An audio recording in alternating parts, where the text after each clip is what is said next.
ભાવનગર શહેરમાં અપૂર્વભાઈ શેઠ અને શેઠ construction company દ્વારા બાંધકામ કરવામાં આવેલ સ્વપ્ન સૃષ્ટિ રેસિડેન્સીમાં આવેલ સ્વપ્નેશ્વર મહાદેવના મંદિર ખાતે દર વર્ષે પાટોત્સવ યોજી ઉજવણી કરવામાં આવે છે। ત્યારે આ વર્ષે 8મા પાટોત્સવની ઉજવણી કરવામાં આવી હતી, જેમાં સ્થાનિક રહીશો ઉત્સાહભેર જોડાયા હતા। જો કે સ્વપ્ન સૃષ્ટિ રેસિડેન્સીના રહેવાસીઓ સ્વપ્નેશ્વર મહાદેવમાં અપાર શ્રદ્ધા ધરાવે છે, ત્યારે આજે યોજાયેલા પાટોત્સવમાં શેઠ કન્સ્ટ્રક્શન કંપનીના ગિરીશભાઈ ખાસ ઉપસ્થિત રહ્યા હતા અને પાટોત્સવમાં ભાગ લીધો હતો। ભાવનગરના સ્વપ્નેશ્વર મહાદેવના મંદિરમાં યોજાયેલા પાટોત્સવમાં રુદ્રી, ધ્વજારોહણ, દીપ પ્રાગટ્ય અને મહાપ્રસાદનું આયોજન કરવામાં આવ્યું હતું। તેમાં સ્થાનિક લોકોના સહયોગથી પાટોત્સવ સંપન્ન કરાયો હતો।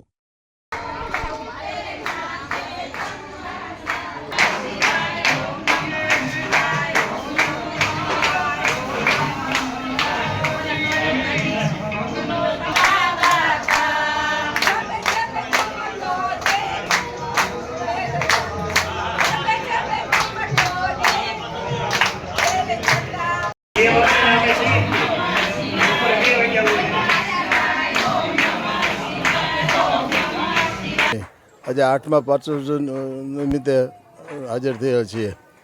આજે 8મો પાટોત્સવ છે, બહુ ભવ્યતાથી ઉજવેલ છે। દરેકનો બહુ ખૂબ જ ઉત્સાહ છે અને અહીંના સભ્યો બધા બહુ ભાવિક અને સંસ્કારી છે। આખા વર્ષ દરમિયાન ધાર્મિક પ્રસંગો પણ ઉજવે છે, તહેવારો પણ ઉજવે છે।